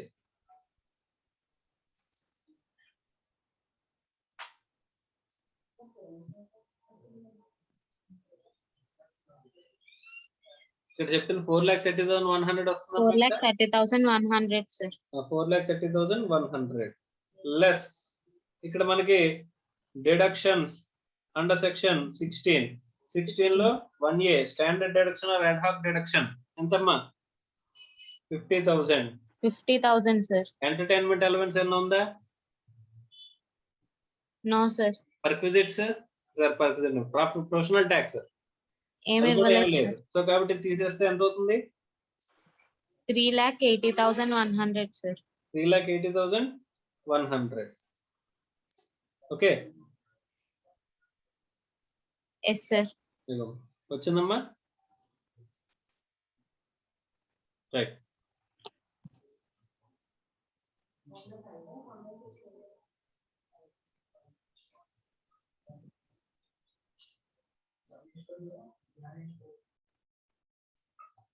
ఆఫ్ చేశాను.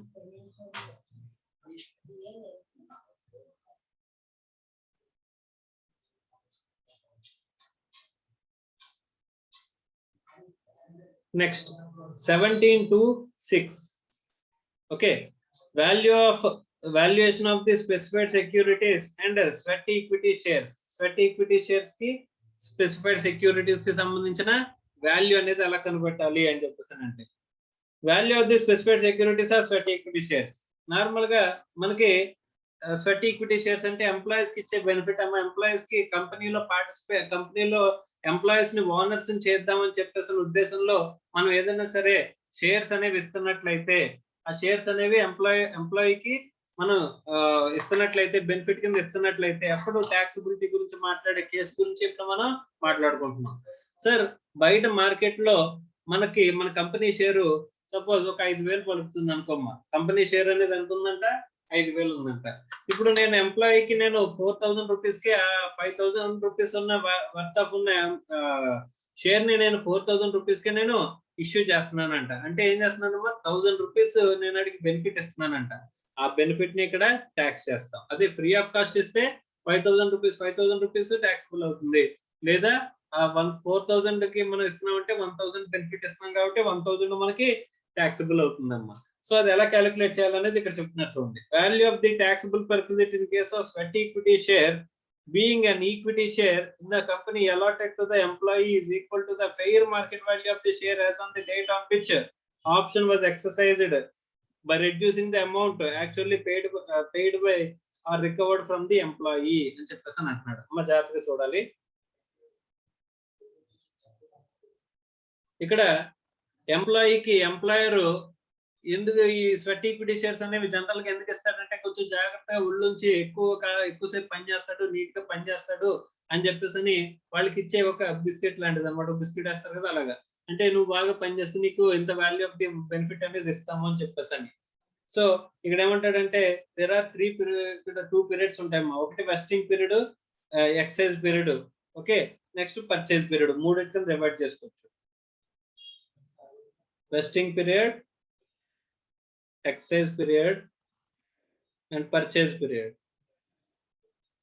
సో ఇక్కడ వెస్టింగ్ పీరియడ్ అంటే కండిషన్స్ పెడతాడమ్మా. ఈ కండిషన్స్ కనుక ఫుల్ఫిల్ చేస్తే, ఈ వెస్టింగ్ పీరియడ్ ఏంటంటే కొన్ని కండిషన్స్ అనేవి పెడతాడు. ఆ కండిషన్స్ కనుక ఫుల్ఫిల్ చేస్తే, మీరు నా దగ్గర 3 years నేను చెప్పినట్టు పని చేసుకుంటూ వస్తే కనుక అని చెప్పేసి, ఆ 3 years కంప్లీట్ అయిపోయిన తర్వాత మీకు ఏంటంటే ఎక్సర్సైజ్ పీరియడ్ అనమాట. అంటే మీరు ఆ షేర్స్ ని ఎక్సైజ్ అంటే పర్చేజ్ చేయడానికి అప్లికేషన్ పెట్టుకుంటారు. ఆ తర్వాత మీరు పేమెంట్ చేసి పర్చేజ్ అనేది చేస్తారు. అమ్మ ఇక్కడ వెస్టింగ్ పీరియడ్ లో మనకి పర్క్విజిట్ కింద కన్సిడర్ చేయట్లేదు. ఏ ఇయర్ లో నువ్వు ఎక్సైజ్ చేస్తావో. సార్ ఇక్కడ నాకు ఏం చెప్పాడంటే కనుక, మార్కెట్ లో నీకు ఆ రోజుకి రేట్ ఎంతైతే ఉందో దాని మీద 20% కంటే తక్కువ, నేను 20% వాల్యూ తగ్గించి నేను నీకు షేర్స్ అలాట్ చేస్తానని చెప్పాడు. సో ఇక్కడ ఎంత, సపోజ్ 5,000 రూపీస్ ఉందనుకోమ్మా.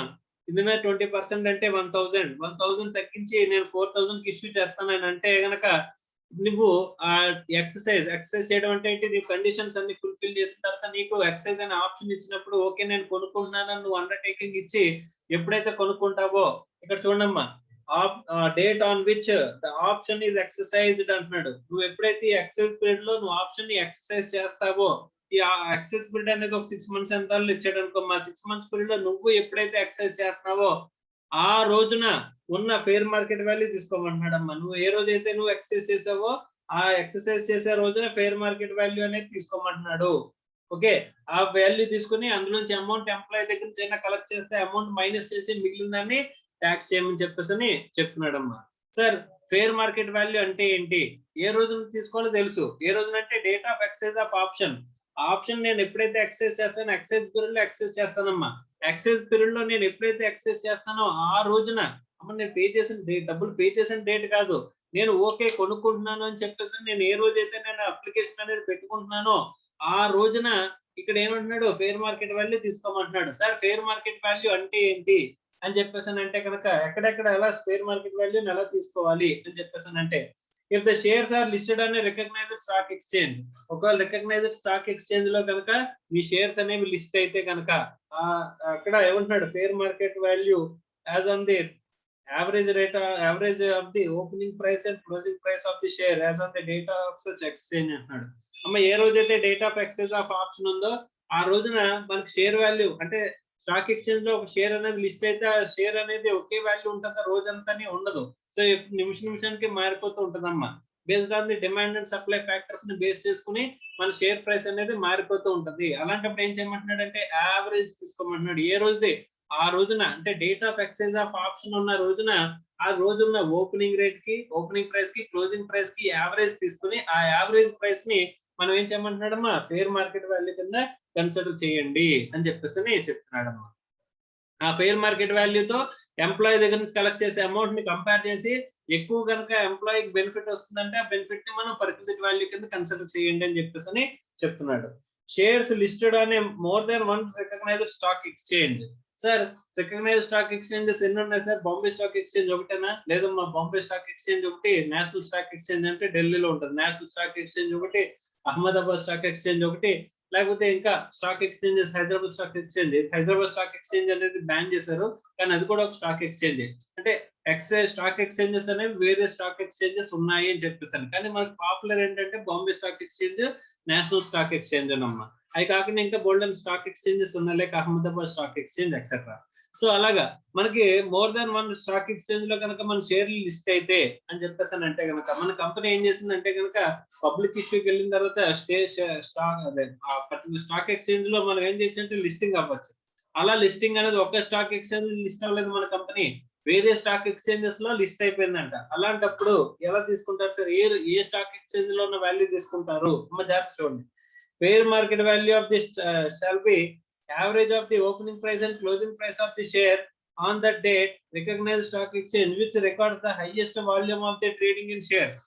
అమ్మా ఇప్పుడు మన స్టాక్ ఎక్స్చేంజెస్ అన్ని తీసుకుంటాం. ఇప్పుడు 3 స్టాక్ ఎక్స్చేంజ్ లో మనం లిస్ట్ అయ్యాం అనుకుందాం. Bombay stock exchange, national stock exchange, Ahmedabad stock exchange అని 3 స్టాక్ ఎక్స్చేంజెస్ లో మన కంపెనీ అనేది లిస్ట్ అయింది అనుకుందాం.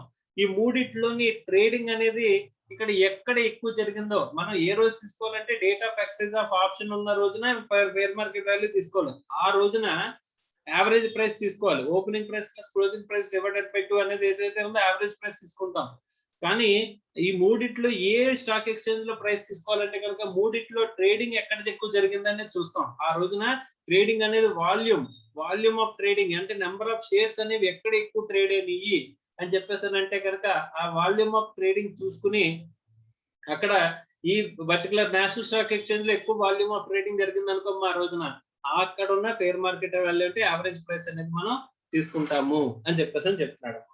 Shares not traded on recognised stock exchange on the date of excise of option.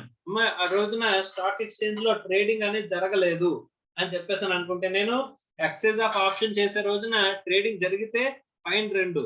First trading అంటూ జరిగితే ఏ స్టాక్ ఎక్స్చేంజ్ లో ఒకే స్టాక్ ఎక్స్చేంజ్ లో ట్రేడింగ్ అనేది జరిగింది, ఒకే స్టాక్ ఎక్స్చేంజ్ నేను కూడా ఎంటర్ అయ్యాను అంటే మన కంపెనీ కూడా లిస్ట్ అయింది అనుకుంటే ఆ ప్రైస్ యావరేజ్ ప్రైస్ తీసుకుంటాం. More than one stock exchange లో కనుక ఉన్నాయంటే కనుక వాల్యూమ్ ఆఫ్ ట్రేడింగ్ ఎక్కడైతే ఎక్కువ జరిగిందో ఆ స్టాక్ ఎక్స్చేంజ్ ప్రైస్ తీసుకుంటాం యావరేజ్ ప్రైస్. అలా కాకుండా అసలు ఆ రోజు స్టాక్ ఎక్స్చేంజ్ లో ట్రేడింగే జరగలేదు సార్ అని చెప్పేసి అనుకుంటే కనుక జాగ్రత్తగా చూడమ్మా. Closing price of the share as on the recognized stock exchange on the day closest to the date of exercise of the option immediately preceding such date అని చెప్పేసి అంటున్నాడు. ఈ రోజున ట్రేడింగ్ జరగలేదు, ఈ రోజున నేను ఎక్సైజ్ ఆఫ్ ది ఆప్షన్ చేశాను, ఈ రోజున యావరేజ్ ప్రైస్ తీసుకోవడానికి ఉండదు. అలాంటప్పుడు ప్రీవియస్ నిన్న అంటే దీనికంటే క్లోజెస్ట్ టు ద డేట్, ఈ రోజు డేట్ కి క్లోజెస్ట్ టు ద డేట్ అంటే నిన్న కనుక ట్రేడింగ్ జరిగిందంటే కనుక క్లోజింగ్ రేట్ తీసుకోమంటున్నాడు. యావరేజ్ కాదు ఇక్కడ క్లోజింగ్ ప్రైస్ అనేది తీసుకోమంటాడు అమ్మ డైరెక్ట్ గా. Okay right. అన్లిస్టెడ్ ప్రైస్ అంటే అన్లిస్టెడ్ షేర్స్ అంటే అసలు లిస్టింగ్ లోనే లేవు అనుకుంటే fair market value of the shares in the company as determined by the merchant banker or specified on the specified date అంటున్నాడు. అమ్మా మర్చెంట్ బ్యాంకర్ అని ఉంటారమ్మా, ఆ మర్చెంట్ బ్యాంకర్ డిసైడ్ చేసిన ప్రైస్ తీసుకోమంటున్నాడమ్మా.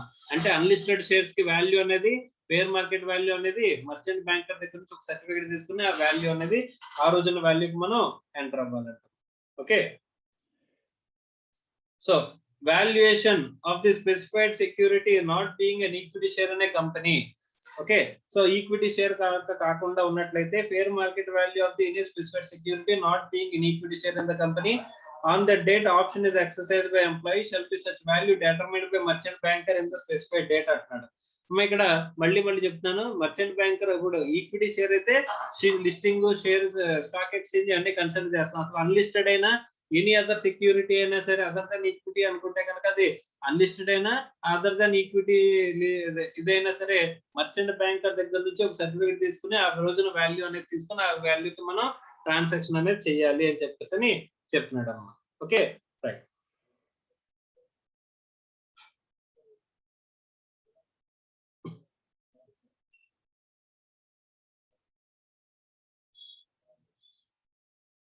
మా వంశిక Yes, sir. అర్థమైందమ్మా? Yes, sir. Formula 48 చదువమ్మా.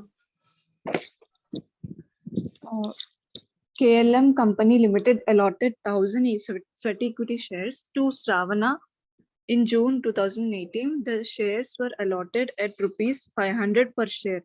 KLM Company Limited shares are listed on Bombay Stock Exchange. The opening price and closing price of the share is rupees 600 and 800 respectively on the date of exercise of option of Saravana. What is the perquisite value of sweat equity shares allotted to Saravana? Okay, ఇక్కడ 1000 sweat equity shares issue చేసేదంట. Okay, ఎప్పుడు allot చేశాడు? ఎప్పుడు? June 2018. The shares were allotted at 500 per share. 500 per share నీకు allot చేశాడు. So KLM company limited shares are listed in Bombay stock exchange. Bombay stock exchange లో list అయినాయి అంట. Okay right. సో ఇక్కడ మనం date of excise of option అనేది చెప్పాడమ్మా. Date of excise of option అనేది చెప్పకుండా డైరెక్ట్ గా ఆ రోజున్న రేట్లు ఇచ్చేసాడు. సో ఒకవేళ ఇక్కడ మనం it is assumed that the rates are belongs to the date of excise of the option అనేది మన అజంప్షన్ రాయాలి. Yes, sir. అర్థమైందా? రైట్ అమ్మ, మనం ప్రెజెంట్ చేయడం కూడా చాలా చాలా ఇంపార్టెంట్. మనం క్వశ్చన్ ఆన్సర్ చేయడంతో పాటుగా నోట్స్ రాయడం కూడా చాలా చాలా ఇంపార్టెంట్ అమ్మ. మనం తీసుకునే అజంప్షన్స్ అన్ని కూడా పర్టికులర్ గా మనం ఆన్సర్ చేయాలి. సో కాబట్టి నోట్స్ లో రాయాలి. So 600 opening rate, 800 closing rate అంటే 600 ప్లస్ 800 డివైడెడ్ బై 2. మనం తీసుకోవాల్సింది ఏంటి? యావరేజ్ ప్రైస్ ఎంత? 700. 700. ఓకే, ఇప్పుడు మనం ఎంతకి ఇష్యూ చేసాం? 500 కి ఇష్యూ చేసాం. అంటే పర్ షేర్ కి ఎంత బెనిఫిట్? ఇక్కడ 200 బెనిఫిట్. అంతేనా? 200 ఇంటూ ఎన్ని షేర్స్? 1000 షేర్స్. ఇక్కడ ఒకే స్టాక్ ఎక్స్చేంజ్ లో లిస్ట్ అయింది కంపెనీ. అదే 2 స్టాక్ ఎక్స్చేంజెస్ లో లిస్ట్ అయితే ఏది హైయెస్ట్ వాల్యూమ్ ట్రేడింగ్ జరిగిందో అది తీసుకుంటాం. ఒకవేళ ఆ రోజున అసలు లిస్టింగ్ లో స్టాక్ ఎక్స్చేంజ్ లో మనకి ట్రాన్సాక్షన్ జరగకపోతే దానికి ప్రిసీడింగ్ డేట్ తీసుకుంటాం. ఈ రోజున మన డేట్ ఆఫ్ ఎక్సైజ్ ఆప్షన్ అయితే దానికి ప్రిసీడింగ్ డేట్. నిన్న కూడా జరగకపోతే దాని ముందు డేట్స్, దాని ముందు రోజు. నియరెస్ట్ టు ద డేట్స్ అనేవి ఏ రోజు అయితే ట్రేడింగ్ జరిగిందో మనం డేట్ ఆఫ్ ఎక్సైజ్ ఆప్షన్ కి నియరెస్ట్ టు ద డేట్ లో ఎక్కడైతే ట్రేడింగ్ జరిగిందో ఆ రోజున ఉన్న రేట్ క్లోజింగ్ రేట్ తీసుకోవాలి. అక్కడ యావరేజ్ కదా, అక్కడ ఏంటమ్మా? Closing rate. క్లోజింగ్ రేట్స్ అంతేనమ్మా? yes sir. సో ఇక్కడ వాల్యూ ఎంత? 200 ఇంటూ 1000 అంటే 2 lakhs. 2 lakhs. ఓకేనమ్మా? So perquisite value 2 lakhs. Off చేసాను. Next, employer contribution to approved superannuation fund. Where any contribution made by employer towards any superannuation fund up to 1,50,000 is not taxable in the hands of employee. However, employer's contribution to superannuation fund along with contribution to RPF and NPS aggregate which exceeds 7,50,000. అమ్మా, ఇక్కడ మనం already దీని గురించి మాట్లాడుకున్నాం. 7,50,000 కంటే ఎక్కువ contribution చేస్తే గనక నార్మల్ గా సూపరాన్యుయేషన్ ఫండ్ 1,50,000. కానీ ఈ మూడు కలిపి మనం కనుక 7,50,000 కంటే ఎక్కువ కాంట్రిబ్యూట్ చేసాం అంటే కనుక ఆ ప్రీవియస్ ఇయర్ లో such exceeds chargeable to tax in the hands of the employee అని చెప్పేసి అని అన్నాం. సో సచ్ ఎక్సెస్ అంటే అంతకంటే ఎక్కువ 7,50,000 కంటే ఎక్కువ ఎంతైతే కాంట్రిబ్యూట్ చేసో అదంతా కూడా ఎంప్లాయీ చేతిలో ట్యాక్సిబుల్ అవుతుంది. ఇక్కడ ఏమేమి చూడాలి? ఎంపీఎస్, ఆర్పిఎఫ్ అండ్ సూపరాన్యుయేషన్ ఫండ్, ఈ మూడింటిని కలిపి మనం చూడాలి అని చెప్పేసి మనం ఇక్కడ మాట్లాడుకున్నాం. సో ఇక్కడతో మనకి పర్క్విజిట్స్, టాక్సబుల్ పర్క్విజిట్స్ అనేవి మనకి కంప్లీట్ అయిందమ్మా. తర్వాత మనకి ఎగ్జంప్షన్ ఫ్రమ్ పర్క్విజిట్స్ నుంచి కొంత ఎగ్జంప్షన్ ఉందంట. ఆ ఎగ్జంప్షన్ గురించి మనం మాట్లాడుకోవాలి. సో ఈ ఎగ్జంప్షన్స్ గురించి మనం నెక్స్ట్ క్లాస్ లో మాట్లాడుకుందాం అమ్మా. ఓకే, ఈ ఎగ్జంప్షన్స్ గురించి మాట్లాడుకుని తర్వాత కొన్ని ప్రాబ్లమ్స్ అనేవి మనం చేస్తే అక్కడితో మనకి ఏమవుతుంది? ఇట్ ఈస్ సాలరీస్ అనే చాప్టర్ కంప్లీట్ అవుతుంది. దీంతో పాటుగా మనం 10.5, 10.6 ఎగ్జామ్షన్స్ అనేవి మనం వదిలేసామమ్మా. సో సారీ 10.6, 10.7 ఎగ్జామ్షన్ అంటే సెక్షన్ 10.6, ఎగ్జామ్షన్ అంటే సెక్షన్ 10.7 ఆ రెండును ఈ ఎగ్జామ్షన్స్ గురించి మనం వదిలేసాము. ఆ రెండిటి గురించి మనం చూస్తే ఇక్కడతో మనకి సాలరీస్ అనే చాప్టర్ కంప్లీట్ అవుతుంది. సో ఒకసారి ఇక్కడ చూడండి, ఎక్కడెక్కడ మనకి శాలరీ డెఫినిషన్ ని ఎలా తీసుకున్నారు అని చెప్పేసి ఇక్కడ ఒకటి రాసి ఇచ్చాడమ్మా మనకి. ఓకే, సో ఇలా మీరు ఎక్కడెక్కడ టోటల్ గా ఇక్కడ కొన్ని రాసాడు, మిగతావన్నీ కూడా మీరు ఒకసారి ఫస్ట్ నుంచి కూడా గోత్రు అవుతూ శాలరీని ఎక్కడెక్కడ ఎలా డిఫైన్ చేశారు అనేది ఒక పేపర్ మీద మీరు రేపు రాయాలమ్మా. ఓకే, సో రేపు నేను అది చెక్ చేస్తాను, ప్రతి ఒక్కరి దగ్గర చెక్ చేస్తానమ్మా.